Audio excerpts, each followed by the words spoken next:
Welcome to the Women's Sanctuary, the podcast about tending the soul of women, sisterhood, and the rise of the sacred feminine. I'm your host, Arlla Hoffman. Hello, everyone. Welcome back. This is Arlla. And as I just told my guests, we're rocking and rolling here with another episode, another interview.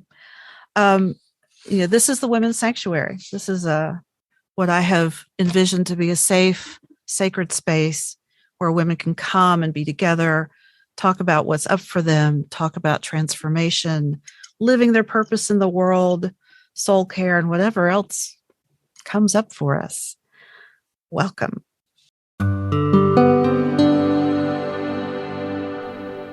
My guest today is Alexandra Hughes.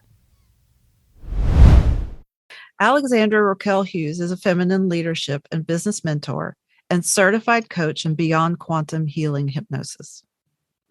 Alex works with smart, ambitious women who are on a mission to make the world a better place. Women who know they're here for a reason, with a soul mission, but feel stuck and impotent in reaching their potential and fulfilling this purpose. Specifically, Alex helps women get out of their own way by accessing their divine higher self and inner wisdom so they can be the authentic and unstoppable change maker they were born to be. Her mission is to help clear the conscious and subconscious clutter. Love that. So that their mission can come to fruition.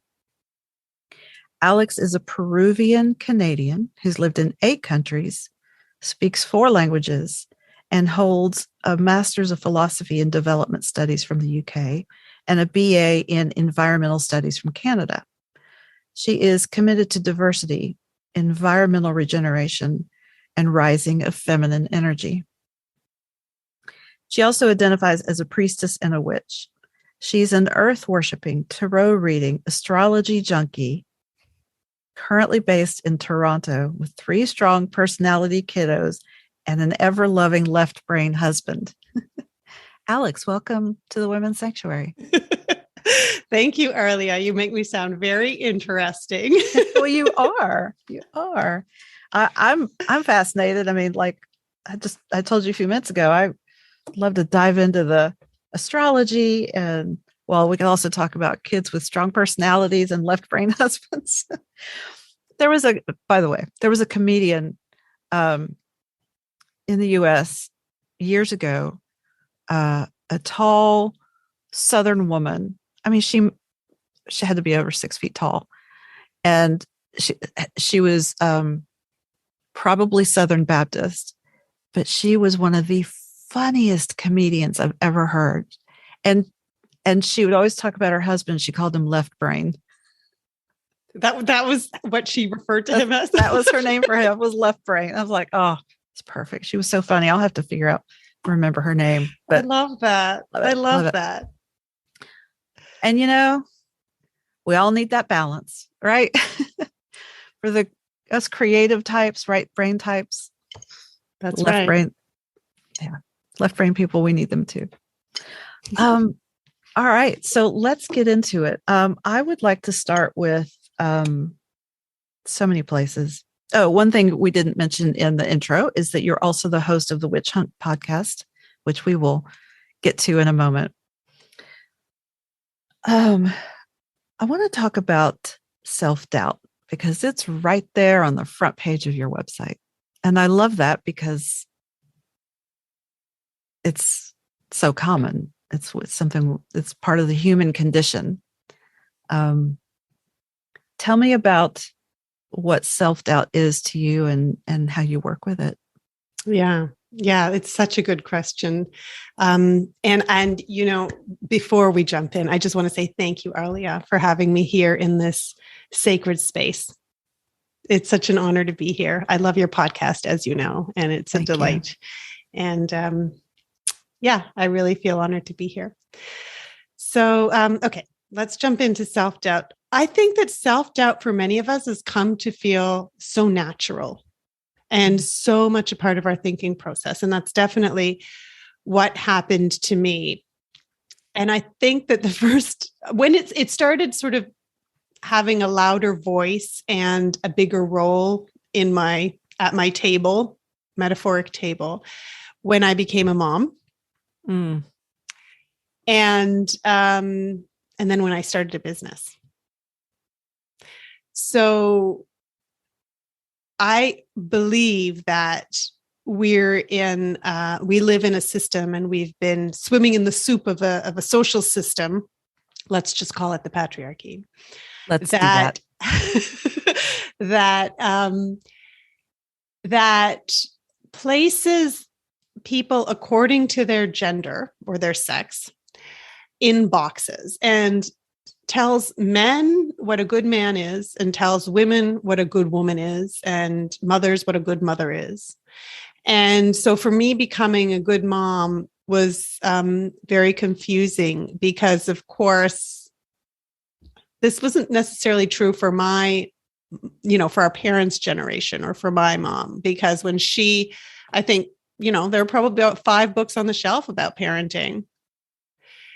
But when I became a mom, there were about 100, and now they're probably about 5,000. There's so much out there. And when you feel passionate about something, you want to do it right. And so you go to the experts. And I think the patriarchy, in defining us putting us in a box and telling us this is what a good mom does. The good mom. Right. The good mom myth. Yeah. Mm.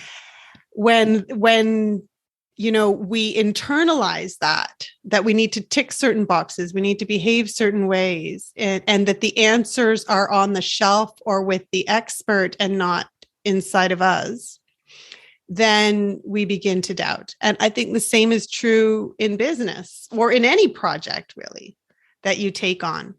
There are these external definitions, and over time, we've lost that capacity to find the answers from within, which today I would use the word intuition. And so, because I was blessed with a left brain, all of us have one.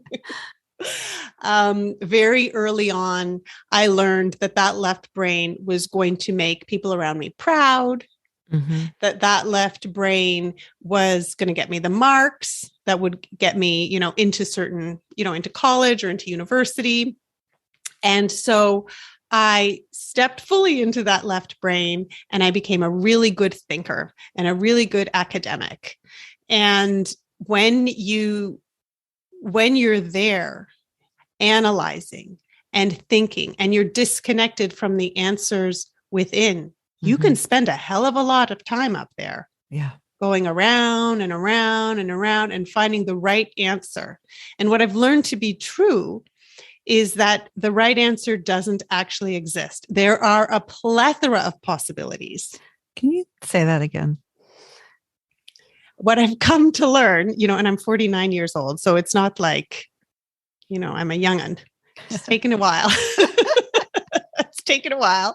But what I've come to learn over the decades is that, that's so, just a second. Honey, I'm just recording a podcast. Yeah, so that's what the big sign says on the door. Okay, so. Yeah, that's what I was doing. I had to text my daughter, this recording is going to go late. I'll tell you when you can come in. Yeah. Right. Big signs are important. They're boundaries. You asked me to repeat something, and now I forget what it was. You're going to repeat the fact that we can do this. That there were no right answers. Oh yeah. So what I've come to learn over the decades is that there are in fact no right answers. That there's a plethora of possibilities. And so we can continue to doubt and overanalyze and overthink things till the cows come home. But what it is one could say it's by design. it's sort of a way of thinking that keeps us paralyzed from taking action, that in any way feels threatening. And that could be threatening to our conscious mind or to our unconscious mind, right? Because we all have so much inside of us. And again, we can allude to the way we've been raised within this cultural soup that basically has trained us to be second-class citizens. Mm-hmm. Or we can allude to the epigenetics and our ancestral trauma.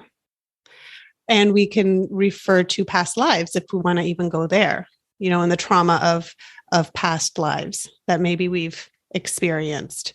So there's so much feeding into the self-doubt and the overthinking and the overanalyzing that it can just keep us in our head, trying to get it right, trying to get it perfect, and out of our body and disconnected from our soul's voice that really, I'm not going to say has the answer, because like I said, there isn't the answer, but has an answer that feels good and that is aligned. Oh, that's the key, aligned. Yeah.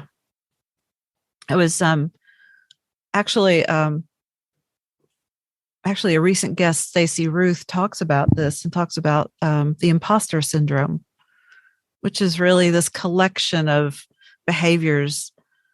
Self-doubt is natural, but it's been finely honed, as you say, by all these factors and the trauma and the culture into this imposter syndrome where we may not ever trust our own inner voice, right? It's all the outer voices or the voice in the head, but it's everything other than our deep inner truth. And I actually just had a conversation about this with my soul sister Jackie about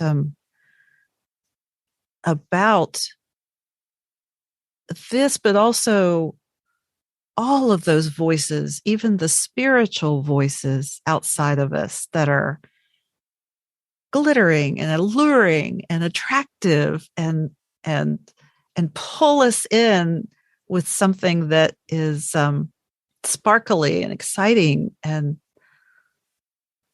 still may not be real. Yeah. Yeah. So I find that all of those are just, everything's pointing us back to, all of those kinds of things are pointing us back into our own truth. Absolutely. And the imposter syndrome is so interesting because it really fuels comparing ourselves to other. Like the starting point is a point of comparison.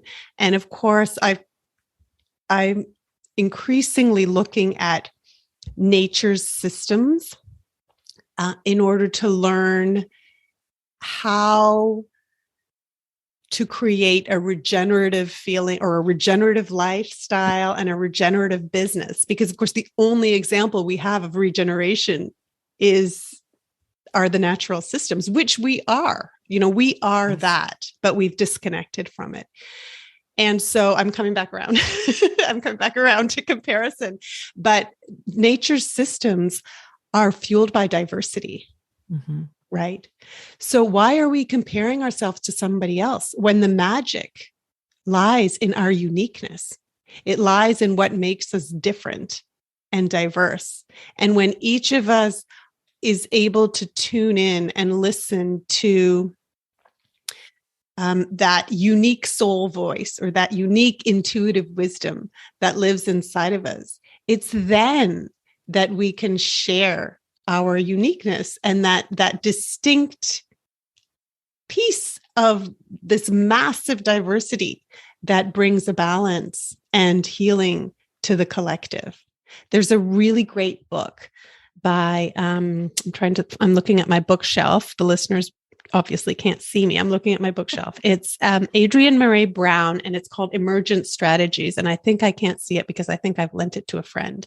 But she's so smart, this woman.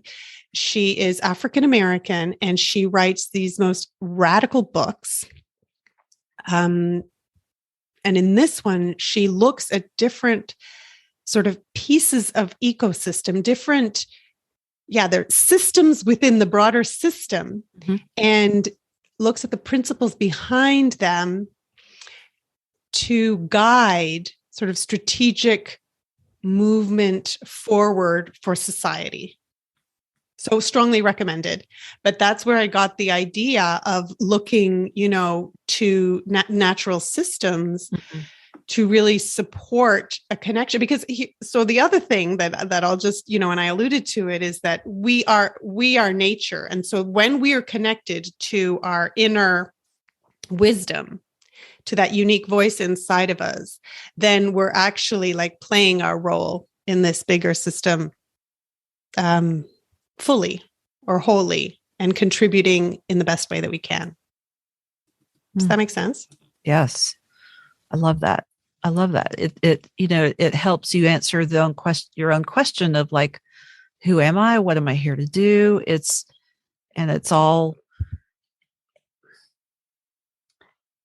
I'm at a loss for words. It's almost all self-contained, just like, as you were talking about the natural systems, there's that story about how the oak, the acorn becomes an oak. The acorn does not become a redwood or a dogwood. It just is an oak, and that's its purpose, and that's what it does, because that's how it's wired, and we are the animals who can somehow take a left turn out of our biology and our makeup and do something different because somebody else told us it was more valuable than what's right here. Yeah. And what's right here, I love that you're like bringing your hand up and down. Like, I do that all the time. At some point in my podcast, I'm going to have a video, because I end up doing this every time during the podcast, and nobody knows what the hell I'm doing. But it's the hand running up and down the center of my body, because that's my central navigation system. Absolutely, I love that. In the sacred pause you talk about on your website, which was during the pandemic, I resonate with that, because I had something similar happen. Of course, we all had time to slow down, and if you were aware and conscious about it, you could use it for, this nourishment and rest, if you were able to do that. But I remember having this very conscious experience during that time where the layers of my perception fell away, and I understood that multiple times a day, particularly with social media. That was particularly it, but it happened in other ways. I was looking, it wasn't just, I want to go find out what my astrology forecast says so I know what's going to happen today or how I should be prepared. It was consistently looking outside myself for others' opinions, others' perspectives about what was going on, to inform my own thought. Even though I felt like I'm a sovereign being, I'm standing in my own authority, in my own integrity. I was to the best of my ability, but then this whole layer fell away of like, and it's like a sonar. I'm pinging outside of myself all the time. And so it was a new level of awareness to go, and really none of that matters. None of that matters. Like, what's here now? It's so pervasive. We're swimming in it. It's work. It's a task, right? To peel off all that is not ours. If you think about it, like from the very, very beginning of this, let's just start with this life, right? We have been conditioned to do what we're told, and to, follow authority and follow the rules. And even sometimes, I'd say for most of us in this generation, not to feel what we're actually feeling. Don't cry, smile. You're happy. You should be happy. You should be grateful. Good vibes only. Yeah. So of course it's taking those layers down, and or the peeling of the onion is such a great metaphor. Mhm. All that conditioning that we take off. The sacred, I think that COVID threw a lot of people for a loop, because then information started coming from different places. And so it became extremely confusing. And also, I think the actual virus was such a mystery that, you would get different information from different sources. And I think governments were doing the best they could. And, or maybe not. I don't even know, but I felt like we were just being thrown all this information in a really scary environment. And what does a child do in a scary environment? They go and they find the authority to give them the answers. What am I supposed to do now? But the truth was, nobody knows, or nobody knew. Yeah. No, I don't even think we really know now. It keeps mutating. Right. This, and of course it does, because it's natural and, it's clever in its own way, the virus, I mean, but I was in a very privileged position to be able to step out of the craziness. I mean, not all the time. I put myself on a very strict news diet, because I'm highly sensitive and empathic. So in a way, the fact that it invited us to close ourselves off from other humans was probably helpful for the sensitive folks among us, because when I would gather in our little social bubble, the conversations would throw me awry, And so having that, or choosing to honor that call to just almost I'm not going to say shut life down, but I shut my business down. And I just sort of tended to this highly confused soul. And I think many of us were,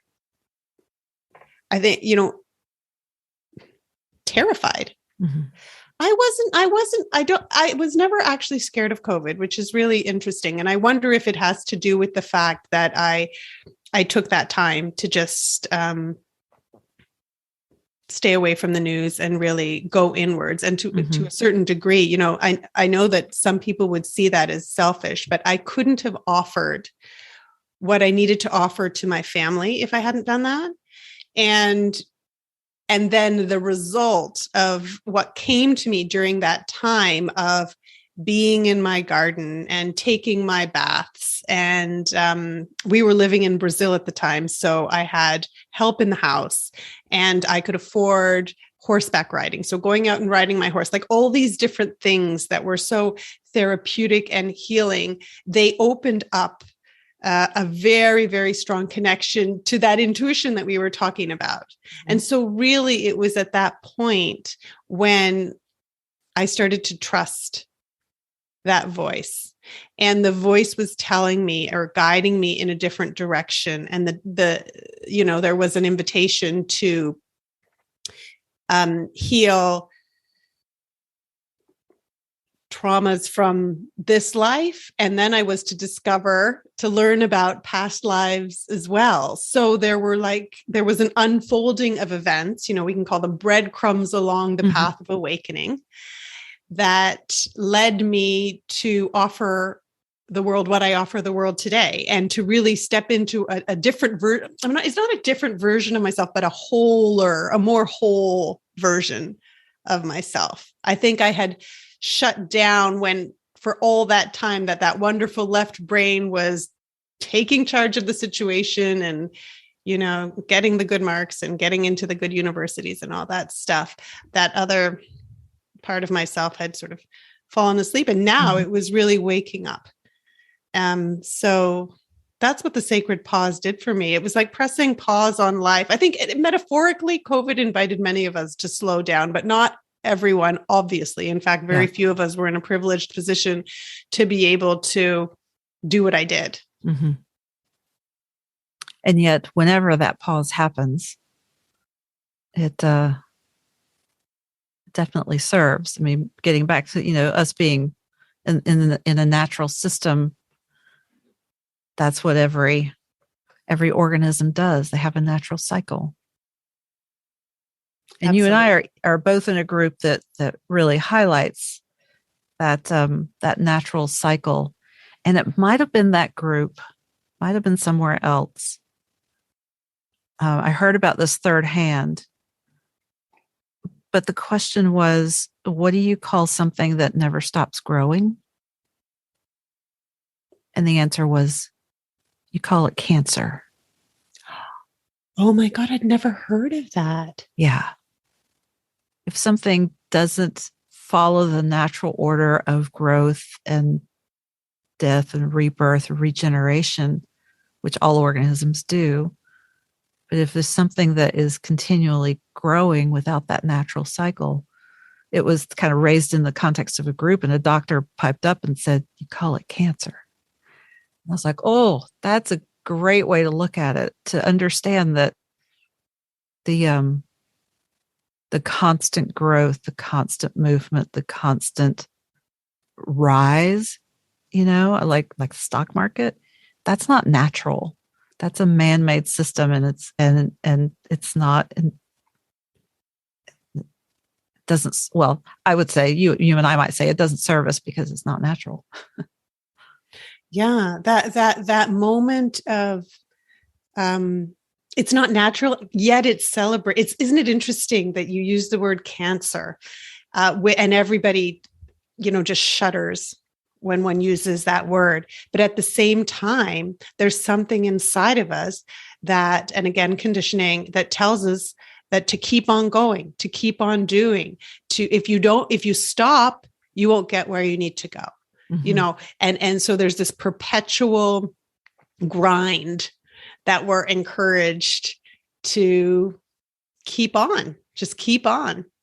And I love how you situate the sacred pause into something like, for me, when I say sacred pause, I refer to that moment in time with you here now. However, there are opportunities, and this is such a good thing for listeners to hear, because we are natural, and that opportunity to take time for oneself. And it can feel more of a call in winter, if you're in a place where it gets darker in the wintertime, or even in the evenings and at night, or if you are someone who has a menstrual cycle, it could be during your bleeding phase.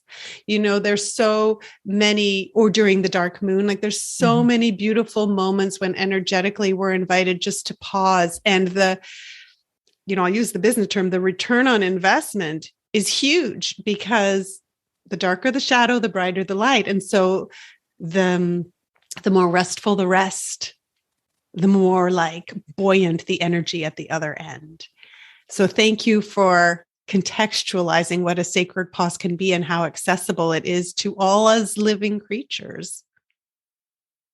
Yeah, well, I got the sense from how you were presenting it is that it, well, first of all, as you've said, it completely shifted your reality and your priorities. But I also get the sense that that has informed your work with your clients. Completely. I shut my old business down and I started something new, because I was a new person at the mm-hmm. end of it. Yeah. Well, I do want to talk about how you work with your clients, but let's just back up a little bit and tell me kind of what you're doing and how you got to this point of, now we know what's happened in the last couple of years of the sacred pause and you starting a new business. Tell me more. Who was Alex before that? Before the sacred pause? Yeah. Or whatever feels relevant. Yeah. I was a global traveler. So my husband works for an organization that posts many of their staff overseas. And we were well, I've been all over the place. So I studied I don't know where to begin, but I studied international development. All right, let's go way back. You were born. I was born, but I think I was born into a family that does what I do. So my dad was working for the Canadian Embassy in Peru. And he met my mom, who had been born in Bolivia, but born to a German American who had emigrated to Bolivia. And then they had to flee Bolivia because there was a revolution in the 1950s. And so they went to Peru. She ended up, because her dad was American, she spoke English. And of course, she spoke Spanish. And so the English landed her this job at the Canadian Embassy, which is where she met my dad. And they moved to Canada, and then she conceived. I was conceived in Canada, and then moved back to Peru, where I was born. And then later we moved back to Canada. So these international moves and the multicultural environments. And just to give you a sense of my family, my husband is from Barcelona. My first child is adopted from Mozambique, where we lived. And then my second child born in South Africa, and my third child born in England. So we're, and, me, Peruvian, Canadian. So we're just this big mishmash. And that it's so funny because it feels quite natural to me because I come from that, So I think that's sort of an important part of my identity. When my left brain was governing my life, I studied architecture for a short time. My father had studied architecture, and I was doing what I thought would make him happy. Even though he had left our family, he fell in love with another woman and he left our family. And so I was really the product of a single mom, but I was still seeking his approval. And so I did, and then I quit architecture. It wasn't my thing. And I went backpacking around Latin America, and when I got back to Canada, I decided to study environmental studies with the intention of supporting sustainable development in poorer countries.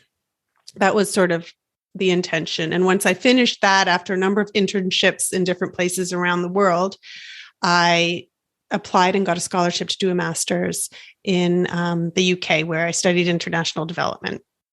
And so that's where I met my husband, and subsequently we moved to Mozambique, which is where we started our family. Mia came along. My second child, Uriel, was born. And then my husband got a job offer in the US. And then a few years later, a third baby came along, and then we were posted in Washington, DC. And that's where he got a job, where he's working currently. And we went from DC to Brazil. So this posting to Brazil was especially important because I feel like it didn't take me back to Peru, but it did take me to my Latin heritage. Mm-hmm.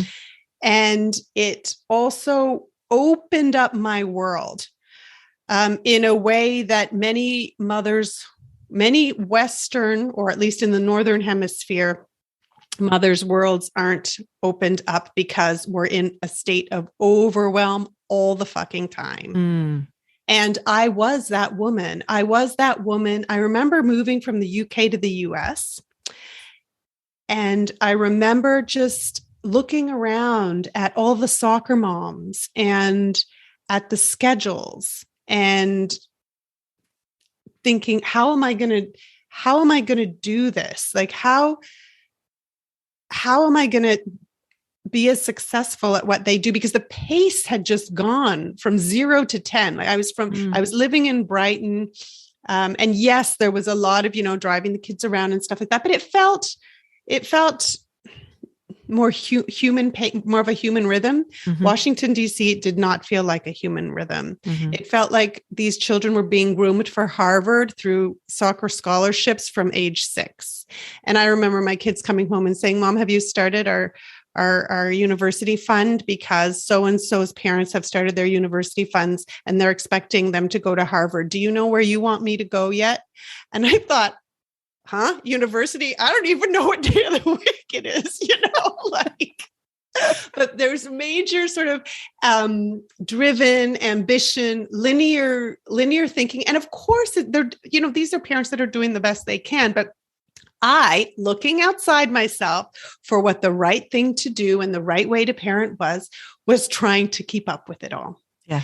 And so when Brazil came along and actually at that, there was a breakdown in there. There was a breakdown where I basically almost ran away from home. Like moms aren't supposed to run away from home, but this one tried. And sometimes they do. Sometimes they do. Sometimes they do. And it was, it was that moment in time, I think, when I realized, like, hello, what does it take for the penny to drop, right? Something isn't right here. And so Brazil was this opportunity to just disconnect, be in this new place and time. And I didn't know, like I imagined, diplomatic life and all that jazz. It's quite a privileged existence, but I didn't imagine the type of transition, the type of transformation that I was about to experience. And I said, this is fine, honey, we can go, because we just bought a house and we were just settling. But I said, the condition is that I have help in the house, because this is going to be my opportunity to heal. And this is going to be my opportunity to finally grow the business, because what I was doing was just barely, I'd drop the kids off, I'd clean the kitchen, and then I'd run upstairs and type a few emails, and then I'd run down, grab a sandwich for lunch, then run upstairs, finish off a few things. And then I'd head back to school, pick the kid up, bring the kid back, help the kid with homework. And then after the whole dinner spiel and the kid was put in bed, I'd try to work a little bit more. And it was just these jam-packed days. Again, left brain, no space for the right to activate and for me to feel like what was right. And so Brazil for me was just this huge gift and exhale where I was all of a sudden able to do that. And then my sacred pause took me even deeper into that. So does that answer your question? Going a little bit back. Yeah. And so now was that your inspiration coming out of the sacred pause to do the coaching and the spiritual work? Well, so the business before COVID came along was, ironically, and of course we teach what we need to learn, I was supporting stressed and overwhelmed moms. I had gotten my coaching certification. Okay, that's ironic. Isn't that great? Yeah, because of course I was learning all these. I had done a mindfulness-based stress reduction course. I was learning all of these tools and techniques to support me along the way. And I'd done my coaching certification. Okay. And so I was working with women who were just a little bit behind me on my journey. And then there was a point in time in Brazil when that wasn't resonating anymore, but I kept at it because I'd been at it for so long. And because my rational mind said, keep on going. You've built something, you keep on going. And it was also saying these women need you. I'd built up quite a big community. I had my clients, but there was a niggle. Is it a niggle? Is that the right word? Discomfort, a misalignment. There was something in there. There was something not quite right, a discomfort, a misalignment. And I ignored it and I ignored it and I ignored it until the sacred pause just said, it's time to stop. It's time to shut down. And so I was very conscious about the way I did that. And then when I stepped out of the sacred pause, the message was clear. Other women need sacred pause.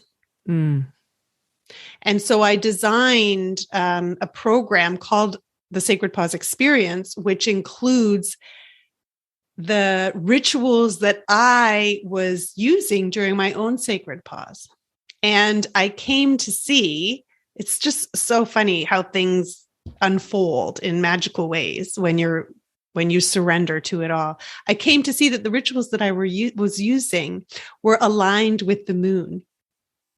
So how perfect is it? Yeah, it's so perfect. And so this program ended up sharing, rituals that were aligned with a particular part of the moon cycle that women could step into and personalize and make their own. And they could simplify it, if they were living the DC life, or they could, really elaborate it if they happened to get, I don't know, a Saturday off. Mm-hmm. Right. So I was trying to invite them. And it was a time when women, I feel, were really feeling a call to go inwards. So it was well received. Mm-hmm.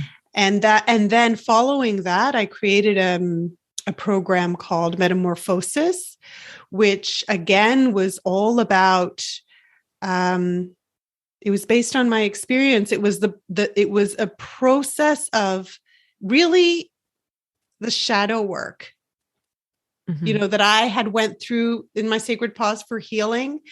It was kind of, it was sort of step by step. It was a curriculum that I drew from based again on my own journey of healing. And I shared it. And again, it was really well received and had some incredible results. So I was drawing from a 3-month period that had completely transformed me and trying to package that in a way that was accessible to women. And so that was my new, and I knew it was right because the niggle was gone. I knew it was right because it felt so aligned and so good. And I think that is, we know we're on the right path when there's joy. Yes. And when there's inner peace. It doesn't mean we have to be like inner peace Zen all the time, but just like the self-doubt, that volume is a little bit lower. Mm-hmm.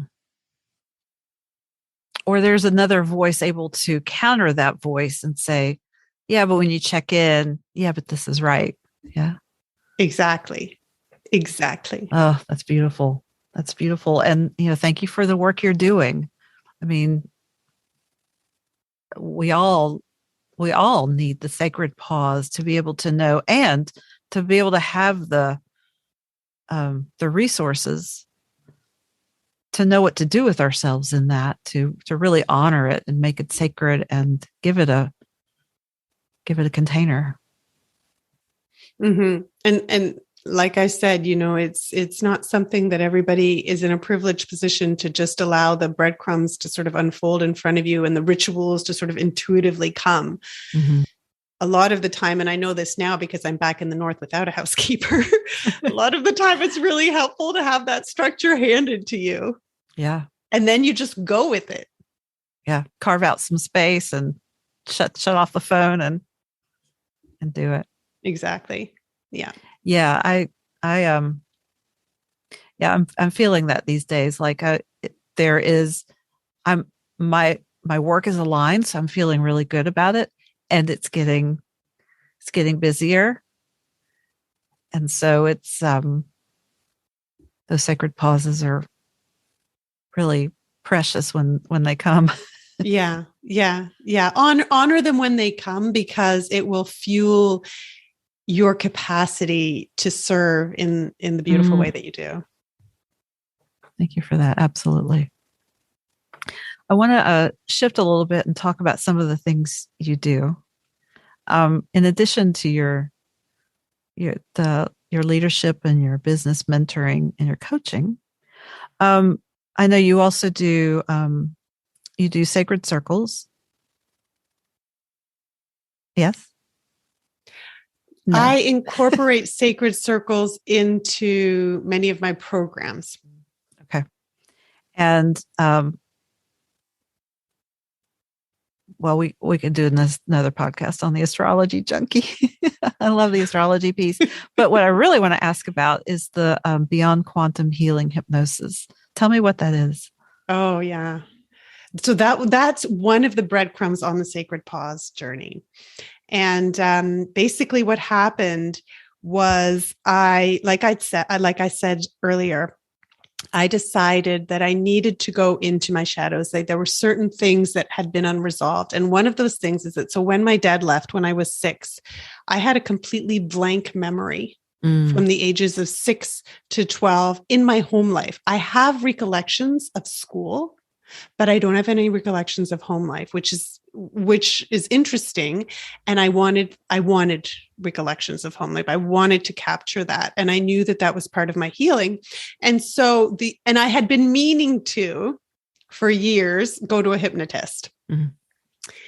And I'm not a huge Facebook fan, but Facebook came in handy because somehow on one of my feeds, somewhere along the way, I saw a Facebook video of a woman who was, she was leading a meditation with binaural beats. And I just felt called to it. And so I followed it. And then, and I went really, really deep. And it felt like there was a shift, an energetic shift that happened through that. And then I learned that she was actually a hypnotherapist. She practiced hypnosis. And I thought, oh, well, this is my woman. This is my woman. And so I reached out to her. Her name is Deanna Lankin, and we can put her in the show notes.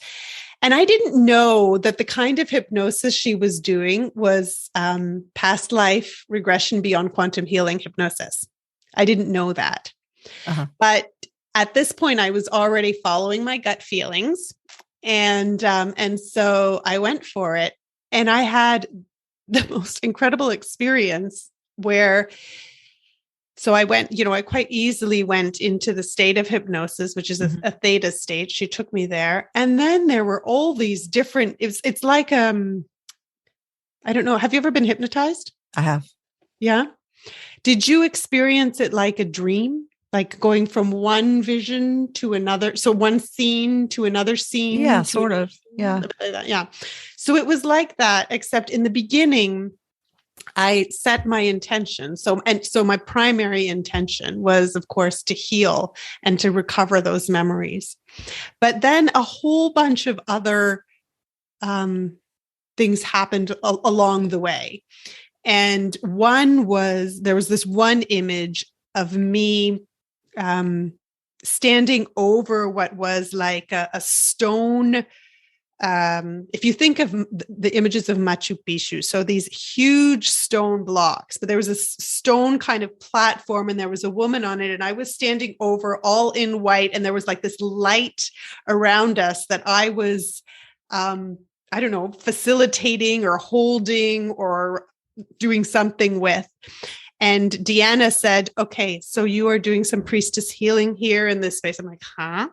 And she's like, yeah, that's what you're doing. And then there was another one where I was in this space and I said, Deanna, I'm not sure what's happening, but there's something's happening to my spine. And is it a snake? And she's like, just keep breathing. Your Kundalini's rising. I'm like, what? So it's like, I was just, all these things were here. I was just going for a basic hypnosis session. And then all of a sudden I walked out and she said, all right, well, clearly you've been a priestess in the past and your Kundalini's risen and you're a healer.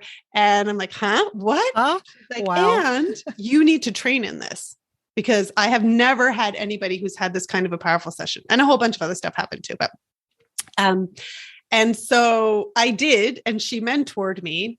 And now I offer Beyond Quantum Healing sessions. And some of the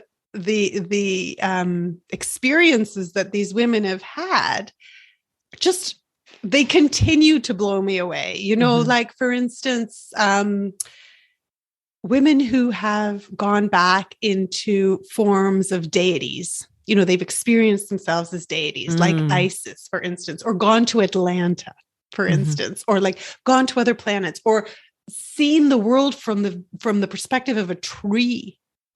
Like these really fascinating, totally blow your mind experiences. One of them described it as, it's like taking an hallucinogenic trip, but without drugs. Yes. Okay, that's pretty cool. Yep. I've had those experiences. Yeah. Yeah. So that's what Beyond Quantum Healing is. And I think it's called Beyond Quantum Healing because it's beyond the energy that we understand, and it's beyond, it takes us beyond time, a time and space continuum that we understand, even beyond past human lives. I think that's why they use the word beyond, because it takes us beyond past human lives into these energetic forms. quantic forms. So it's that is one of the offerings that I have that I found was so incredibly transformative for me, but also, I've witnessed in other women the healing that happens for them in terms of the traumas they've experienced in this life, as well as the traumas that they've experienced, I believe, in past lives. Yeah, that's beautiful, because in addition to the healing, at least in your case, being able to tap into these other aspects of their soul's experience through time and space can completely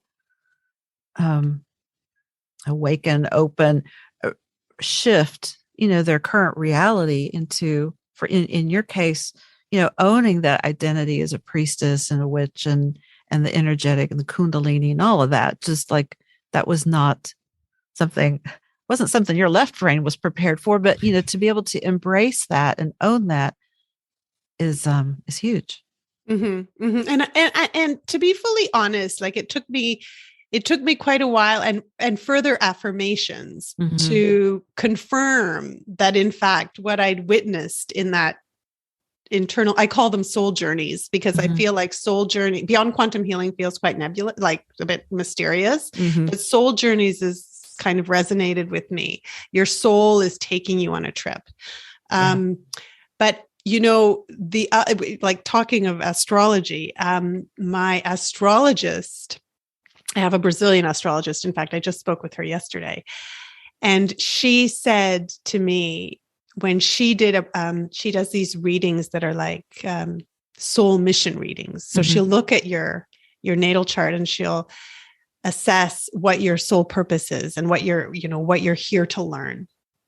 And she said, you have been a priestess and a witch in many, many, many, many, many, many lives. She says, and you're here to bring the feminine traditions back to the planet. You're here to support the rise of the divine feminine. And I was like, what? And so totally and completely in line with what I had seen in my own soul journey. Right. Yeah. But sometimes it takes a few people to kind of tell you the same thing to reaffirm it. It does. Just because we can be sovereign and stand in our own authority doesn't mean, that affirmation and that mirror is not useful. It's very useful and very helpful, especially when we're stepping into new pieces of our identity. And that's why places like your women's sanctuary is so important. Oh, thank you. Because we can talk about it and we can feel safe talking about it. And, if I had told people during our dinner conversations, which were usually lined with economists, guess what I just experienced? I'd be like, okay, closest insane asylum. Exactly. And which is where women have gone many times when they've had, when they were hysterical. Exactly. When they've leaned too much, when they've been too emotional or leaned too much into their intuition. Yeah. Right. So there, I feel compassion towards myself, but towards other women who keep these experiences close, and so grateful for spaces like this where things can be spoken safely. Absolutely. That's definitely one of my soul missions, is that is to provide that safe space, and also to help women know that all their experiences are valid and all the identities they choose to step into are I hate to use the word valid, but they're true and they're real and welcomed and needed in the world. Absolutely. Tell me, before we go, tell me a little bit more about, how all of this work weaves into the way you serve women. You do the soul journeys, you do the coaching. What else have we not discussed? Well, I'm doing something new now, actually, which is interesting. Ooh. But it's all like the common thread here that I'm identifying is what we've been talking about the whole time, which is coming into connection with that wise inner voice. And so we can do that through the soul journeys, which is will bring your unconscious straight to the fore and have her lead the way, and tell you what you need to know, because you set intention in the beginning. And we call in all the energies, and our ancestors and all our guides and everything. It's a supportive space where you're kind of setting the path through the intentions, but then letting your subconscious take it away. So that's a really deep and profound way. And sometimes I mix that into certain programs that I have, so that we have the left brain, the cognitive piece and the journaling. The idea really is to bring mind and heart together and to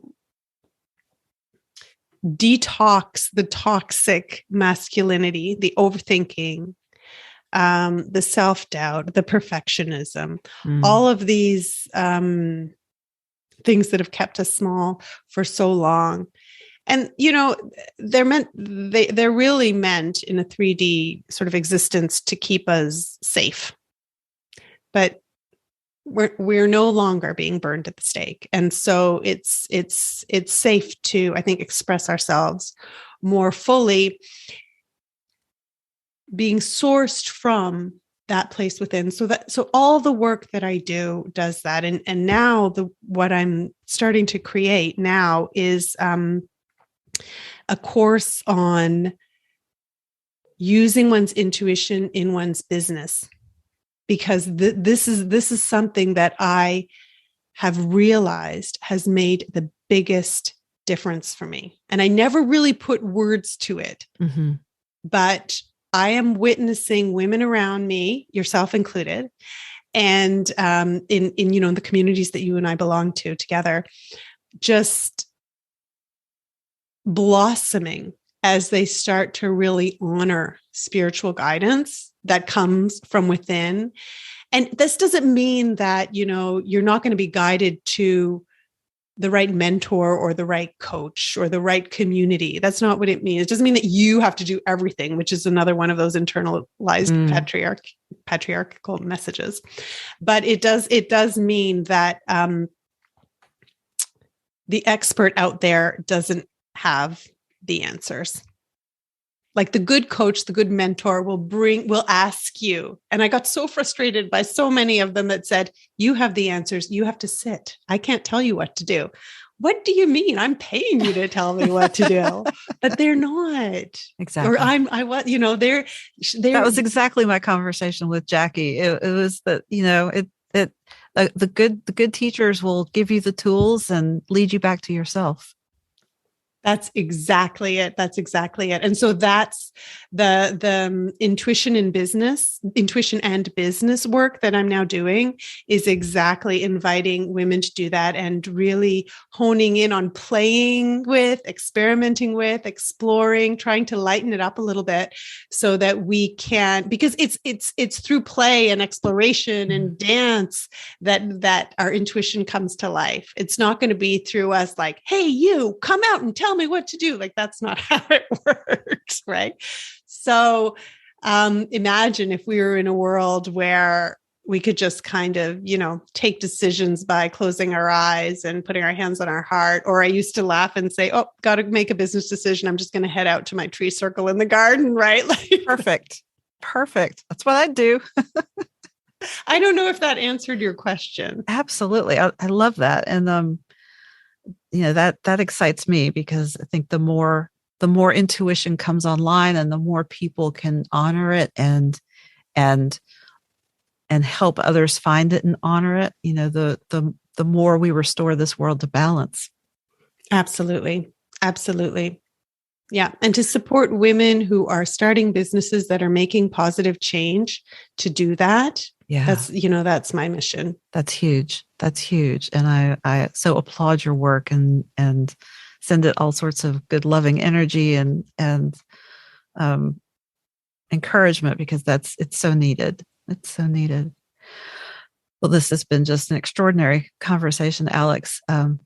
I know that I'm ready to hire you, and I'm sure there are some other women who would love to to find out more about you and talk with you, if they want to do that, how can they reach you? Thank you for saying, Arlla, and for inviting me to do that. I would like to say that we're doing this together here Absolutely. on this podcast, and when you were on my podcast and in our communities, and I just love our blossoming friendship. So where can people find me? I think a good starting point might be Instagram. So Alex_in_essence is the, what are they called? Handle, I guess. It's my handle. And if you're interested in learning more about cyclical living, I have a free guide to cyclical living. It's for beginners, but I always like to say it includes the most gorgeous graphic that I had professionally pulled together in case somebody wants to just grab the graphic and, print that out. It's really pretty and a beautiful visual. So they can find that at alexandrahughes.com/thecycle. Okay. And yeah, you can just find me at alexandrahughes.com. Also, and before we go, I think Instagram is a good place to chat. Yeah, absolutely. Let's talk about the podcast, which is the WitchHunt Podcast. Tell us about it and where people can find it.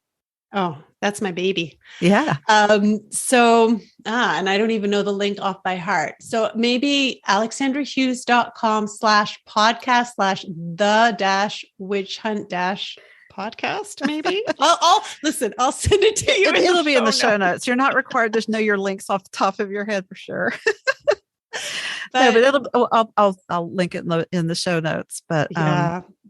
Give us a brief rundown of what that does. A brief rundown. So the podcast was a total and complete divine download. The podcast is a hilarious story because I spoke to this woman, Asha Frost, about a year ago today, or ish. And she's in Oregon. And I was asking her about Facebook ads and left brain things. She's an Indigenous medicine woman, super wise. And she said, okay, I know you want to talk about the Facebook ads, but I have something coming, Alex. And it's, you need to hold priestesses in circle. I'm like, okay, great. So back to the Facebook ads. Left brain. Thanks, Sasha. Redirect. I'm like, I don't know how to do that. I don't know, okay, well that, I didn't know what to do with that information. And we were about to embark on our international move from Brazil to Toronto. And I wanted to get the Facebook ads up so that I could just, set up a funnel that I don't need to think about. That was the thinking. And then in between Brazil and Toronto, we went to see my husband's family outside Barcelona. And I remember that moment when I was sitting on the Mediterranean at the beach. Things come to me at the beach. And the message was so crystal clear, Arlla. It was, you are going to do a podcast and it's going to be called Witch Hunt. Wow. That was it. And I'm like, where's that voice coming from? What's going on? You're like, here? okay, I guess I'm doing that. Yeah, I guess. And I texted Asha and I'm like, Asha, now I know what you were, the message coming to you was. I'm going to start a podcast. And I'm so excited, Arlla, because I just interviewed Asha for the podcast. Oh, beautiful. So it's such a beautiful cyclical story, right? Uh-huh. But the podcast Witch Hunt, and it's a striking name, and I was a little bit worried about it, but I haven't had any negative feedback.